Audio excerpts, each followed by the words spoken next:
La aventura del vampiro de Sussex. De la saga de Sherlock Holmes de Arthur Conan Doyle. Holmes terminó de leer detenidamente una nota que le había llegado con las últimas cartas. Luego, con una risita sarcástica, que en él era lo más parecido a una risa, me la pasó. Creo que se encuentra en el límite de la combinación de lo moderno con lo medieval, de lo práctico con la fantasía más desenfrenada, dijo. ¿Qué le parece, Watson? Leí lo que sigue. 46, Old Jewry. 19 de noviembre. Asunto, vampiros. Estimado señor. Nuestro cliente, el señor Robert Ferguson, de Ferguson and Muiread, comerciantes de té, de Mincing Lane, nos ha hecho una consulta en un comunicado de la misma fecha en referencia a los vampiros. Como nuestra firma está especializada en la tasación de maquinaria, difícilmente este asunto es de nuestra competencia, y, por lo tanto, le hemos recomendado al señor Ferguson que se ponga en contacto con usted y le exponga su caso. No hemos olvidado su afortunada intervención en el caso de Matilda Briggs. Atentamente. Morrison and Dodd. El representante. EJC. Matilda Briggs no es el nombre de una joven, Watson, comentó Holmes en tono nostálgico. Era un barco relacionado con la rata gigante de Sumatra, una historia para la que la gente no está todavía preparada. ¿Pero qué sabemos nosotros de vampiros? ¿Es de nuestra competencia?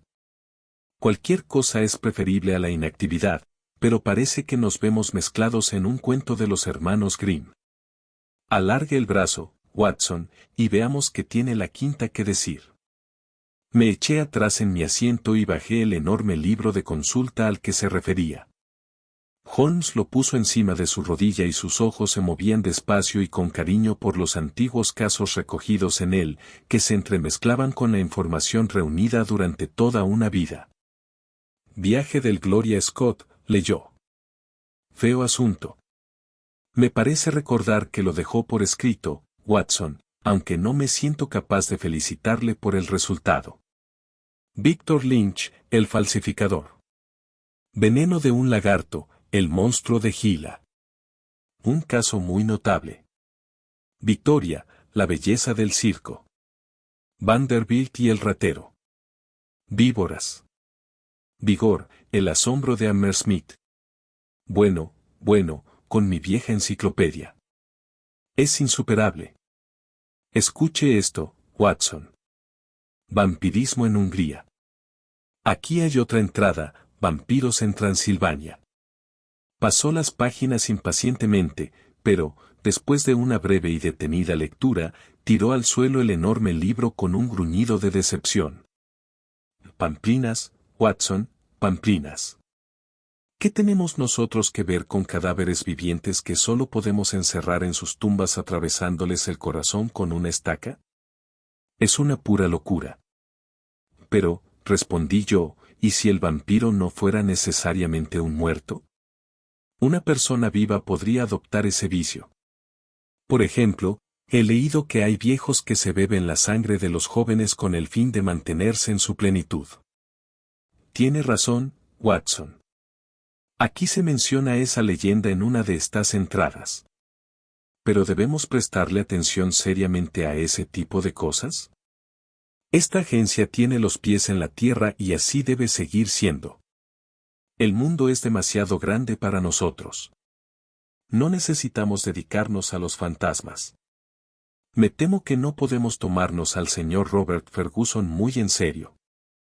Es posible que esta nota sea obra suya y puede que esclarezca en alguna medida lo que le preocupa. De encima de la mesa, cogió una segunda carta que nos había pasado inadvertida mientras Holmes había estado absorto con la primera. Empezó a leerla con una sonrisa de diversión en el rostro que se fue esfumando poco a poco para dar paso a una expresión de intenso interés y concentración. Cuando hubo terminado, se quedó ensimismado durante un rato con la carta colgando entre sus dedos. Después, con un sobresalto, dejó por fin de estar absorto. Cheesemans, Lamberley. ¿Dónde está Lamberley, Watson? Está en Sussex, al sur de Horsham. No demasiado lejos, ¿verdad? ¿Y Cheesemans? Conozco bien esa zona, Holmes. Está llena de casas de hace siglos a las que llaman por el nombre del que las construyó. Tiene una Audleys y una Arbeys y una Carringtons, se ha olvidado a sus constructores, pero sus nombres perviven en sus casas. Así es, dijo Holmes con frialdad, era una de las características de su temperamento orgulloso y hermético el que, aun cuando clasificase tranquilamente y con precisión cualquier información novedosa, raras veces se lo reconocía a quien le informaba. Me temo que sabremos mucho más de la casa Cheesemans de Lamberley antes de que termine este caso. La carta es, como me imaginaba, de Robert Ferguson. Por cierto, afirma que le conoce. ¿A mí? Mejor léala. Me tendió la carta por encima de la mesa. Tenía la misma dirección que la primera en el encabezamiento. Decía: Estimado señor Holmes, mis abogados me han recomendado que me ponga en contacto con usted, pero, en realidad, el asunto es de una naturaleza tan sumamente delicada que me resulta muy difícil hablar de ello. El interesado es un amigo en nombre del cual actúo. Este caballero se casó hará 5 años con una dama peruana, hija de un comerciante del mismo país, a quien conoció en relación con la importación de los nitratos. La dama era muy hermosa, pero el que ella tuviera origen extranjero y una religión distinta siempre ocasionaba un distanciamiento en los intereses y sentimientos del marido y la mujer, de ahí que, pasado un tiempo, el amor que profesaba a su esposa quizás se enfriase y viera su matrimonio como un error. Sentía que había facetas de su carácter en las que nunca podría ahondar ni comprender. Esto le resultaba aún más doloroso, pues era una esposa tan dulce como un hombre pudiera tener. Todo indicaba que ella sentía auténtica veneración por su esposo. Ahora vayamos al punto en el que ya me extenderé más cuando nos encontremos. En realidad, le escribo para que se haga una idea general de la situación y para preguntarle si estaría interesado en el asunto. La dama empezó a manifestar algunos comportamientos muy curiosos y bastante ajenos a su ternura y talante amable de costumbre. Era el segundo matrimonio del caballero y había tenido un hijo de su primera mujer. Este chico tiene ahora 15 años, es un joven encantador y muy cariñoso, aunque sufre una desafortunada lesión por un accidente de su infancia. 2 veces han sorprendido a la esposa agrediendo a este pobre muchacho sin provocación alguna por parte de éste. Una de las veces le golpeó con un palo y le hizo un gran cardenal en el brazo. Esto tuvo poca importancia comparado con su conducta con respecto a su propio hijo, una cosita de menos de 1 año. En una ocasión, hace cerca de 1 mes, habían dejado unos minutos a este pequeño a cargo de su niñera. Un fuerte grito del bebé, como si le doliera algo, hizo que la niñera volviera a ver qué pasaba. Cuando entró corriendo en la habitación vio a la señora inclinada sobre el bebé y mordiendo, en apariencia, su cuello. Había una herida pequeña en el cuello de la que manaba un hilo de sangre. La niñera se quedó tan horrorizada que quiso llamar al marido, pero la dama le imploró que no lo hiciera y hasta le pagó 500 libras para comprar su silencio. No le dio nunca una explicación y, por el momento, dejaron a un lado el tema. Sin embargo, a la niñera aquello le había causado una impresión espantosa y, desde entonces, empezó a vigilar estrechamente a su señora y no bajó la guardia en lo referente al bebé, a quien quería de todo corazón.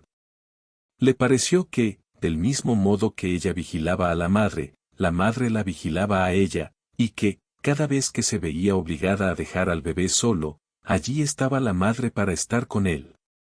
Día y noche protegía la niñera al niño, y día y noche la madre, sigilosa y acechante, parecía estar aguardando como un lobo a un cordero.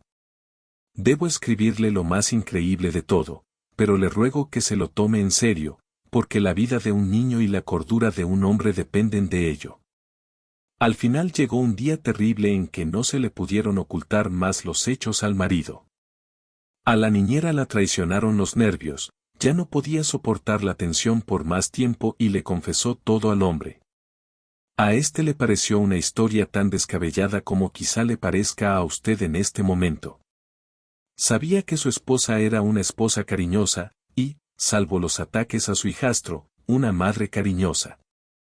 ¿Cómo iba ella, entonces, a causarle daño a su pequeño? Le dijo a la niñera que estaba delirando, que sus sospechas eran cosas de lunática, y que no toleraría esas calumnias contra su señora. Mientras hablaban, oyeron un repentino grito de dolor. Niñera y señor se precipitaron al cuarto del bebé. Imagínese lo que sintió, señor Holmes, al ver que su esposa se estaba poniendo en pie tras estar arrodillada junto a la cuna y ver sangre en el cuello desnudo del niño y en la sábana. Con un grito de horror, giró el rostro de su mujer hacia la luz y vio sangre alrededor de sus labios. Fuera de toda duda, había bebido sangre del pobre bebé. Así está el asunto ahora mismo. Ella está encerrada en su habitación. No ha dado explicación alguna. El marido se ha vuelto medio loco.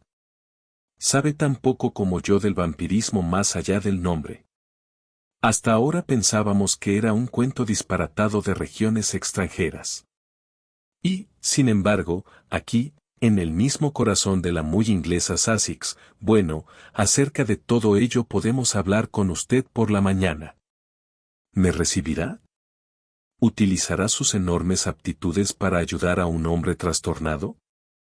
Si es así, haga el favor de enviar un telegrama a nombre de Ferguson, H.S. Mans, Lamberley, y estaré en su domicilio alrededor de las 10. Atentamente. Robert Ferguson. Postdata, creo que su amigo Watson jugaba al rugby en el Blackneat cuando yo jugaba en la posición de 3/4 del Richmond. Es la única referencia personal que le puedo dar. Naturalmente que me acuerdo de él, comenté dejando a un lado la carta. Bob Ferguson, el alto, el mejor 3/4 que haya tenido Richmond alguna vez. Siempre fue un buenazo. Es muy de propio de él preocuparse tanto por la suerte de un amigo. Holmes me miró con aire meditabundo y negó con la cabeza. Nunca sé dónde tiene sus límites, Watson, me dijo. Todavía hay en usted posibilidades por explorar. Tome nota de un telegrama como la buena persona que es, estudiaré su caso con mucho gusto. Su caso. No debemos dejarle pensar que esta agencia es una casa de idiotas. Por supuesto que es su caso. Envíele ese telegrama y olvidémonos del asunto hasta mañana. A las 10 en punto de la mañana siguiente, entraba Ferguson en nuestro domicilio. Yo lo recordaba como un tipo alto y flaco, de pies ligeros y buena cintura que lo habían llevado a sobrepasar muchas veces a la saga contraria. Seguramente no haya nada más penoso en esta vida que ver la decadencia de un buen atleta al que uno ha conocido en su plenitud. Había echado a perder su magnífica figura, el cabello rubio le escaseaba y llevaba los hombros caídos. Me temo que le causé la misma impresión. ¿Qué hay, Watson? Me dijo con una voz que seguía siendo grave y afectuosa. No se parece ya mucho al hombre que era cuando le empujé por encima de las vallas contra el público del Old Deer Park. Me imagino que yo también he cambiado un poco. Pero lo que más me ha avejentado ha sido lo sucedido estos últimos días. Veo por su telegrama, señor Holmes, que es inútil fingir que represento a nadie. Es más sencillo ser directos, dijo Holmes. Naturalmente. Pero puede imaginarse lo difícil que resulta cuando se trata de una mujer a la que tiene la obligación de ayudar y proteger. ¿Qué puedo hacer? ¿Cómo ir a la policía con una historia así? Y, a pesar de todo, hay que proteger a los chicos. ¿Es una locura, señor Holmes? ¿Es algo hereditario?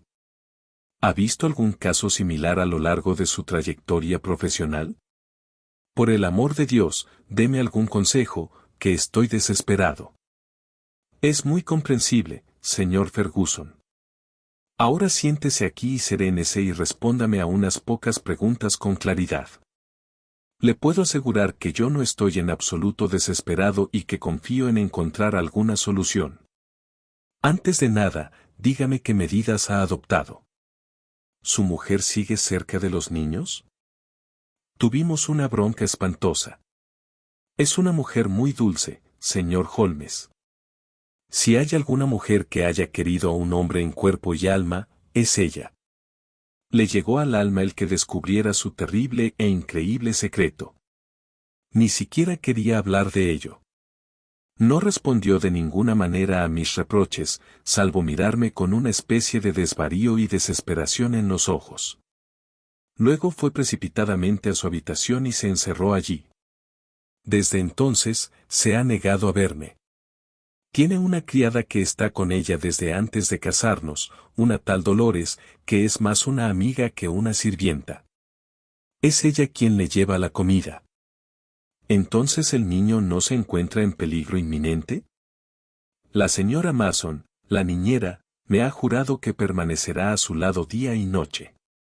Puedo confiar absolutamente en ella. Estoy más intranquilo por el pobre Jack, porque, como le contaba en mi carta, a él ya lo ha atacado 2 veces. ¿Pero le hirió alguna de las 2? No, aunque le pegó violentamente. Resulta más horrible todavía porque el pobrecillo es un lisiado inofensivo.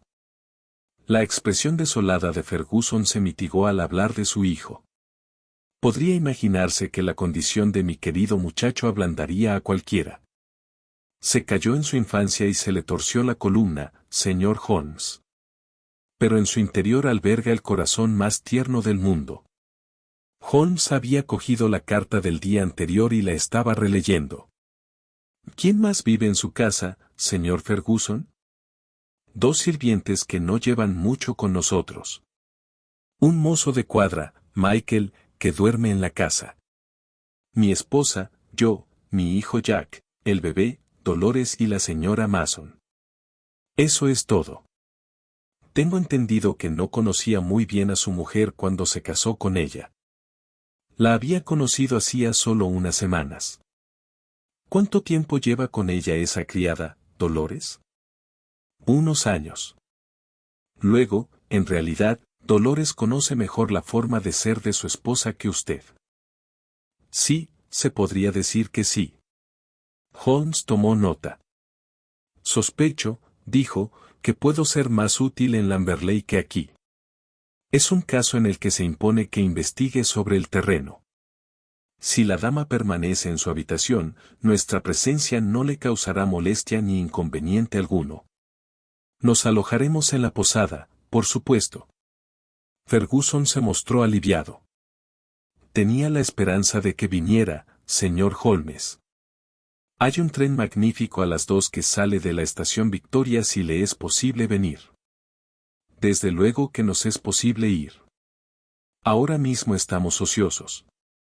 Puedo dedicarle todas mis energías.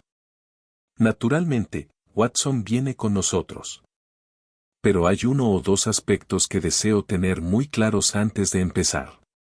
Esta infeliz dama, según creo, parece haber atacado a ambos niños, al hijo de usted y al suyo propio. Así es. Pero las agresiones adoptan diferentes formas, ¿no es cierto? Ha pegado a su hijo. Una vez con un palo y otra con las manos desnudas de manera muy violenta. No dio ninguna explicación de por qué lo golpeó. Ninguna, excepto que lo odiaba. Es lo que decía una y otra vez. Bueno, se han dado casos así entre las madrastras. Diríamos que se trata de celos póstumos. ¿Es celosa por naturaleza? Sí, es muy celosa, celosa con toda la impetuosidad de su vehemente amor tropical. Pero el chico, tiene 15, según creo, y es probable que mentalmente sea muy maduro para su edad, dado que su cuerpo tiene limitada la acción. ¿No le dio una explicación de esas agresiones? No, me aseguró que no había motivo alguno. Antes de aquello, ¿se llevaban bien? No, nunca se apreciaron lo más mínimo. Pero, a pesar de ello, dice que es cariñoso. Nunca ha habido un hijo que adore más a su padre en este mundo. Mi vida es su vida. Le fascina todo lo que digo o hago. Holmes volvió a tomar nota. Durante un rato, se quedó absorto en sus pensamientos. Sin duda, usted y el chico pasaban mucho tiempo juntos antes de este segundo matrimonio. Estuvieron muy unidos, ¿verdad? Muchísimo. Y, sin duda, el chico, que es tan cariñoso por naturaleza, sentía veneración por el recuerdo de su madre. Veneración absoluta. La verdad es que parece un chico muy interesante. Otro detalle más acerca de las agresiones. Los extraños ataques contra el bebé y las agresiones contra su hijo se produjeron por la misma época. Así fue en el primero de los casos. Parecía que se hubiese adueñado de ella alguna especie de exaltación y que desahogase su rabia con ambos. En el segundo de los casos, Jack fue el único que la padeció. La señora Mason no tiene queja de ella con relación al bebé. Desde luego eso complica el asunto. La verdad es que no le sigo, señor Holmes. Probablemente no uno elabora teorías provisionales y espera a que el tiempo o un conocimiento más detallado las hagan saltar en pedazos. Una mala costumbre, señor Ferguson, pero el ser humano es débil por naturaleza. Me temo que su viejo amigo ha ofrecido una visión exagerada de mis métodos científicos. Sin embargo, solo le diré que, en este momento, su problema no me parece irresoluble y que puede contar con que estaremos en la estación Victoria a las 2.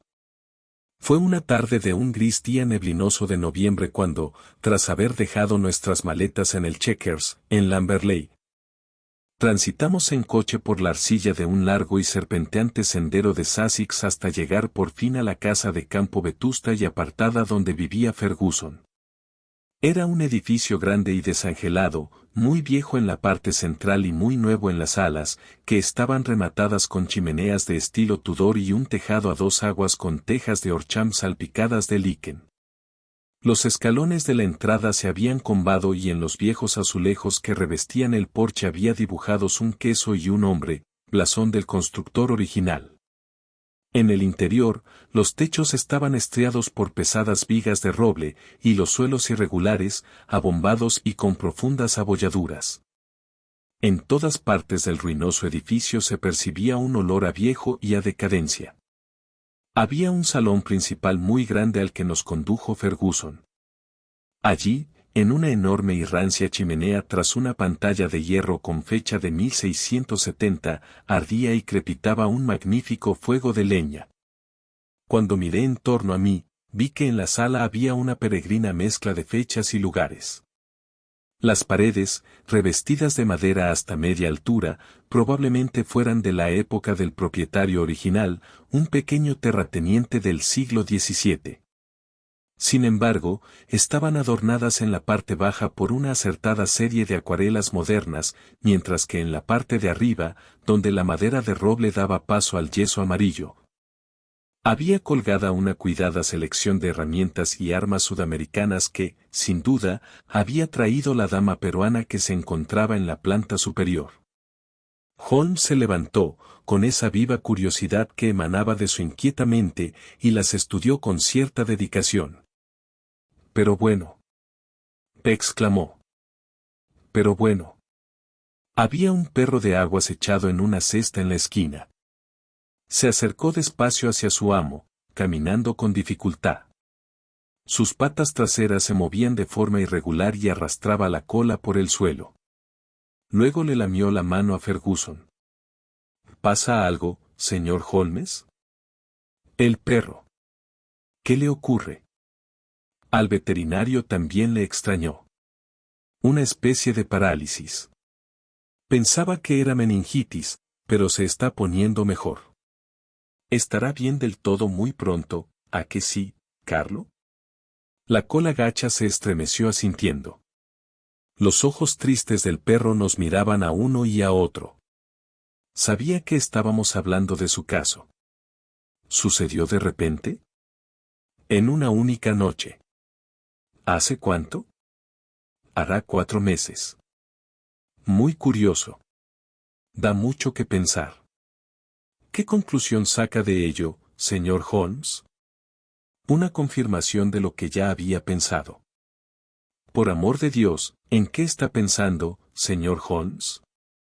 Para usted quizás sea un mero rompecabezas, pero para mí es una cuestión de vida o muerte. Mi esposa, una presunta asesina, mi niño, en constante peligro. No juegue conmigo, señor Holmes. Esto es algo mortalmente serio. El enorme 3/4 estaba temblando de los pies a la cabeza. Holmes le puso la mano suavemente en el brazo. Me temo que sea cual sea la solución le va a resultar dolorosa, señor Ferguson, dijo. Me gustaría ahorrarle todo el sufrimiento que me sea posible. No puedo decirle más por el momento, pero, antes de marcharnos de esta casa, espero poder tener algo definitivo. Ojalá sea así. Si me perdonan, caballeros, voy a subir a la habitación de mi mujer para ver si ha habido algún cambio. Se fue unos minutos, durante los cuales Holmes retomó su examen de las curiosidades de la pared. Cuando nuestro anfitrión volvió, estaba claro por la pesadumbre de su rostro que no había mejorado en absoluto. Venía con él una chica alta, delgada y de tez morena. El té está listo, Dolores, le dijo Ferguson. Vaya a ver si la señora tiene todo lo que desea. Está muy malita, exclamó la chica que miraba indignada a su señor. No quiere comer. Muy malita. Necesita un médico. Me da miedo estar sola con ella sin un médico. Ferguson se me quedó mirando interrogante. Me alegraría mucho ser de alguna ayuda. ¿Vería la señora al doctor Watson? Que venga. No le pediré permiso. Necesita un médico. Entonces iré con usted sin más preámbulos. Seguía la chica, que estaba temblando presa de una fuerte agitación, escalera arriba y por un viejo pasillo. Al final de este, había una sólida puerta con remaches de hierro. Al verla, se me pasó por la cabeza que, si Ferguson trataba de abrirse paso por la fuerza hasta su esposa, descubriría que no era cosa fácil. La chica sacó una llave de su bolsillo y los pesados tablones de roble rechinaron sobre sus viejos goznes. Pasé adentro y ella me siguió rápidamente, cerrando la puerta al entrar. En la cama, había tumbada una mujer que tenía, evidentemente, mucha fiebre. No estaba consciente del todo, pero, cuando entré, se incorporó con ojos aterrados y, no obstante, muy bonitos, y me miró con desasosiego. Al ver a un extraño, pareció tranquilizarse y se volvió a hundir, con un suspiro, en la almohada. Me acerqué a su lado con unas pocas palabras para que se calmara y ella continuó tendida mientras le tomaba el pulso y la temperatura. Ambos eran altos, pero, a pesar de ello, me dio la impresión de que ese estado lo causaba más una alteración mental y nerviosa que una verdadera indisposición. Está así un día y otro día. Me da miedo que se me muera, dijo la chica. La mujer volvió su atractivo y encendido rostro hacia mí. ¿Dónde está mi marido? Está abajo y desearía verla. No voy a verlo. No voy a verlo. Parecía perderse otra vez en sus delirios. Es un desalmado. Un desalmado. Ay, ¿qué tengo yo que ver con ese diablo? ¿Puedo ayudarla de alguna manera? No. Nadie puede ayudarme. Es el fin. Se ha estropeado todo. Haga lo que haga, se ha estropeado todo. La mujer debía de estar sufriendo alguna clase de extraño delirio. No lograba imaginarme al honrado Bob Ferguson actuando como un desalmado ni como un diablo. Señora, le dije, su marido la quiere muchísimo. Está muy triste por estos sucesos. Volvió a dirigir hacia mí aquellos impresionantes ojos. ¿Me quiere? Sí. ¿Pero acaso yo no lo quiero? ¿No lo quiero hasta el punto de sacrificarme a mí misma en lugar de romperle el corazón? Así es como yo lo quiero. Y, a pesar de todo eso, ha sido capaz de pensar que yo, capaz de hablar de mí de esa manera. Le desborda la pena, pero no logra entenderlo. No logra entenderlo. Pero debería confiar. ¿No quiere verlo? Le sugerí. No consigo olvidarme de esas palabras horribles ni de la expresión de su rostro. No quiero verlo. Ahora, váyase. No puede hacer nada por mí. Dígale únicamente una cosa. Quiero a mi hijo. Tengo derecho a mi hijo.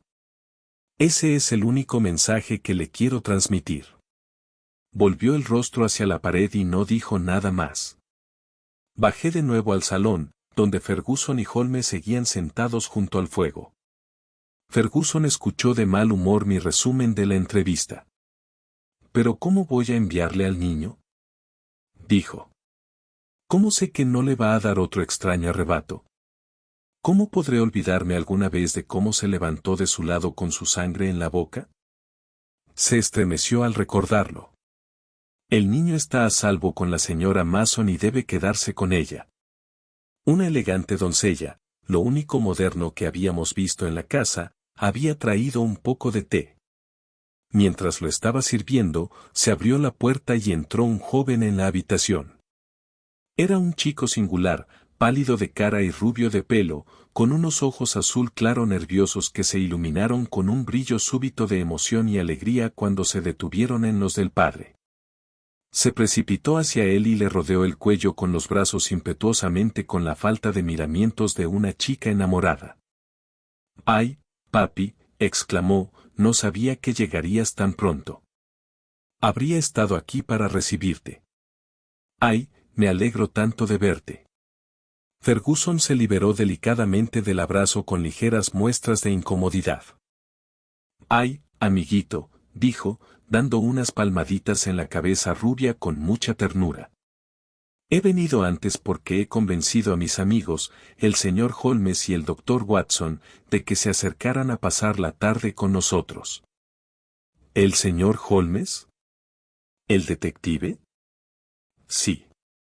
El joven nos observó con una mirada muy penetrante y, al menos a mí me lo pareció, hostil. «¿Y qué hay de su otro hijo, señor Ferguson?», preguntó Holmes. «¿Le importaría que conozcamos al bebé?».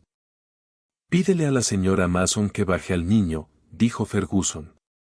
El chico salió de allí con una curiosa manera de arrastrar los pies que me sugirió como médico que padecía una lesión en la médula espinal. Volvió poco después y tras él venía una mujer alta y huesuda que llevaba en sus brazos a un bebé precioso de ojos oscuros y cabello dorado, una mezcla fantástica de lo sajón y lo latino. Era evidente que Ferguson lo adoraba, lo cogió entre sus brazos y se puso a hacerle arrumacos de una manera muy tierna. «Hay que tener valor para querer hacerle daño», murmuró cuando miró el bultito de un rojo encendido en el cuello del pequeño.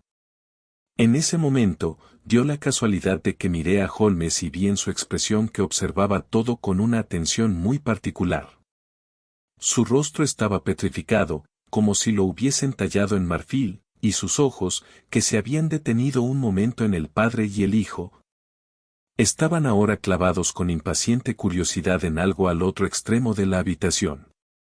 Al seguir su mirada, no fui capaz de suponer sino que estaba mirando el jardín húmedo y melancólico del otro lado de la ventana. Bien es verdad que había una contraventana medio cerrada y estorbaba la vista, pero, a pesar de ello, era indudable que Holmes le dedicaba toda su concentración a la ventana.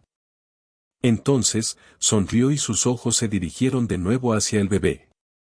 En su cuello rollizo, se veía esa pequeña marca abultada. Sin decir palabra, Holmes la examinó con cuidado. Por último, cogió uno de los puños llenos de hoyuelos que se agitaban delante de él. «Adiós, hombrecito. Has comenzado tu vida de manera extraña. Quisiera tener unas palabras con usted en privado, señora». Se la llevó a un lado y habló con ella con gran seriedad durante unos breves minutos. Solo oí las últimas palabras, que fueron: «Espero que su inquietud llegue pronto a su fin». La mujer, que parecía una persona hosca y callada, se retiró con el niño. ¿Cómo es la señora Mason?, preguntó Holmes.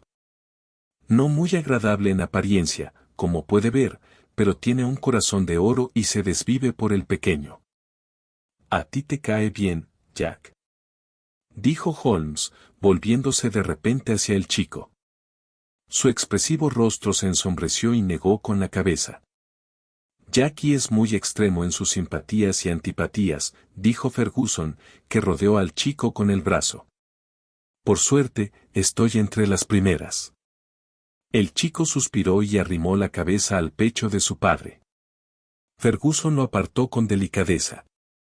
Venga, vete, Jackie, cariño, le dijo y se quedó observando a su hijo con ternura mientras se iba. Y ahora, señor Holmes, prosiguió cuando el chico había salido, creo sinceramente que le he hecho venir de manera absurda, porque ¿qué puede hacer usted salvo expresarme su apoyo? Debe de ser un asunto sumamente delicado y complejo, mirado desde su punto de vista. Desde luego que es delicado, dijo mi amigo con una sonrisa de diversión, pero hasta ahora no me ha chocado por su complejidad. Ha sido un caso para la deducción intelectual, pero, cuando esa deducción intelectual primera queda confirmada punto por punto gracias a un gran número de incidentes independientes, entonces lo subjetivo se vuelve objetivo y podemos decir con seguridad que hemos logrado nuestro propósito. De hecho, ya lo había deducido antes de marcharnos de Baker Street y el resto ha consistido meramente en observar y confirmar. Ferguson se llevó su enorme mano a la frente fruncida. Por amor de Dios, Holmes, dijo con irritación, si ha sido capaz de penetrar en la verdad de este asunto, no me siga teniendo en vilo. ¿Cómo están las cosas? ¿Qué debo hacer? No me importa cómo ha dado con los hechos, con tal de que realmente sean ciertos. Le debo una explicación, por supuesto, y la tendrá. ¿Pero tiene inconveniente en que maneje el asunto a mi manera? ¿La dama puede recibirnos, Watson? Está enferma, pero se puede razonar con ella. Muy bien. Solo podemos aclarar el caso en su presencia. Subamos a verla. No querrá verme, suspiró Ferguson. Ya verá como sí, dijo Holmes y garabateó unas líneas en una hoja de papel.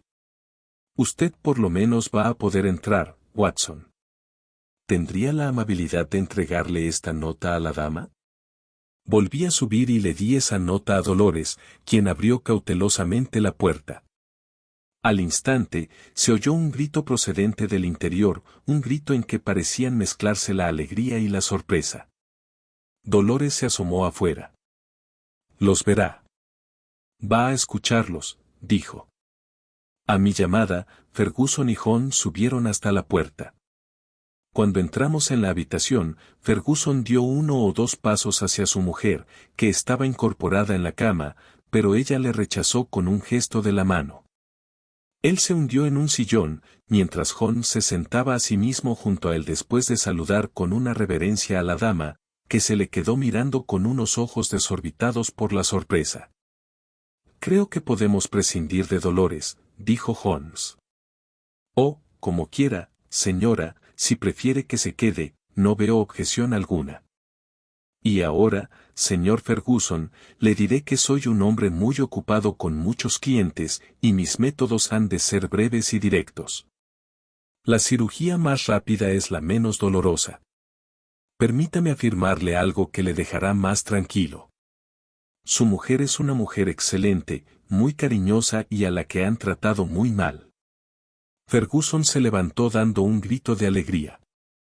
Pruébelo, señor Holmes, y me sentiré en deuda con usted para siempre. Lo haré, pero, para ello, debo herirle profundamente por otro lado. Me da igual con tal de que pruebe su inocencia. Todo lo demás carece de importancia comparado con eso. Permítale exponerle, en tal caso, la serie de razonamientos que me pasaron por la cabeza en Baker Street. La idea de un vampiro me resultaba absurda. Esas cosas no se encuentran entre las prácticas criminales de Inglaterra. A pesar de ello, su explicación era precisa. Había visto cómo la dama se levantaba junto a la cuna del bebé con sangre en los labios. Cierto. ¿No le vino a la mente que se podía chupar una herida abierta con algún otro propósito que el de extraer sangre de ella? ¿No recuerda a la reina de la historia inglesa que chupó una herida para extraer veneno de ella? Veneno. En Sudamérica forma parte del menaje de la caza. Mi instinto presintió la existencia de esas armas de la pared antes de verlas con mis propios ojos. Podía ser otro veneno, pero a mí me vino ese a la mente. Ese carcaj pequeño vacío junto al arco para pájaros era justo lo que esperaba encontrar. Si alguien hubiese pinchado al bebé con una de esas flechas empapadas en curare u otra droga del demonio, habría supuesto su muerte, a menos que se succionase el veneno. ¿Y el perro? Si uno va a utilizar un veneno así, ¿no lo probaría antes para ver que no ha disminuido su potencia?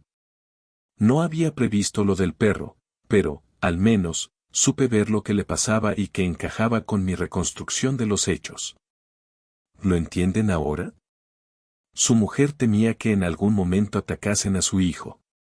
Vio cómo sucedía y salvó así la vida del bebé, pero, a pesar de todo, no quiso contarle toda la verdad porque sabía cuánto quería usted al chico y tenía miedo de que se le partiera el corazón. Jackie. Lo he estado observando mientras le hacía arrumacos al bebé hace un momento. Su rostro se reflejaba claramente en el cristal de la ventana donde la contraventana hacía de fondo. Vi unos celos, un odio tan feroz como pocas veces he visto en un rostro humano. Mi Jackie. Tiene que afrontarlo, señor Ferguson. Es más doloroso todavía porque lo que le ha llevado a hacerlo es un amor viciado, un amor maníaco y exagerado por usted, y, posiblemente, por su difunta madre. Su alma se consume de odio por este hermoso bebé, cuya salud y belleza contrastan con su propia debilidad. Dios mío. Es increíble. ¿He dicho la verdad, señora? La dama estaba sollozando con el rostro hundido en las almohadas. Ahora se volvió hacia su marido. ¿Cómo iba a contártelo, Bob? Me imaginé el desengaño que supondría para ti. Era mejor que esperara y que lo oyeras de otros labios que no fueran los míos. Cuando este caballero, que parece tener poderes mágicos, escribió que lo sabía todo, me alegré. Creo que al señorito Jackie le prescribiría un año en el mar, dijo Holmes mientras se levantaba de la silla. Solo hay una cosa en la que sigo a oscuras, señora. Puedo comprender perfectamente sus agresiones contra el señorito Jackie. La paciencia de una madre tiene un límite. Pero ¿cómo se ha atrevido a dejar al niño solo estos 2 últimos días? Se lo había contado a la señora Mason. Lo sabía. Claro. Lo que lo imaginaba. Ferguson estaba de pie junto a la cama, le faltaba la respiración y le tendía las manos, temblorosas. Supongo, Watson, que ha llegado el momento de que nos vayamos, dijo Holmes en un susurro. Si usted agarra del codo a la excesivamente leal Dolores, yo la agarro del otro. Vamos, vamos, añadió mientras cerraba la puerta al salir, creo que podemos dejarles que resuelvan lo demás entre ellos. Solo tengo una nota más acerca de este caso. Es la carta que Holmes escribió como respuesta final a la que da inicio a este relato. Decía así. Baker Street. 21 de noviembre. Asunto, vampiros. Estimado señor. Con relación a su carta del 19 de noviembre, tengo el placer de informarle que he investigado el asunto de su cliente, el señor Robert Ferguson, de Ferguson y Muiread, comerciantes de té de Mincing Lane. Y que el caso ha concluido de manera satisfactoria. Le agradezco su recomendación. Sinceramente suyo. Sherlock Holmes. Fin. Si te gustó este caso dale un like y suscríbete.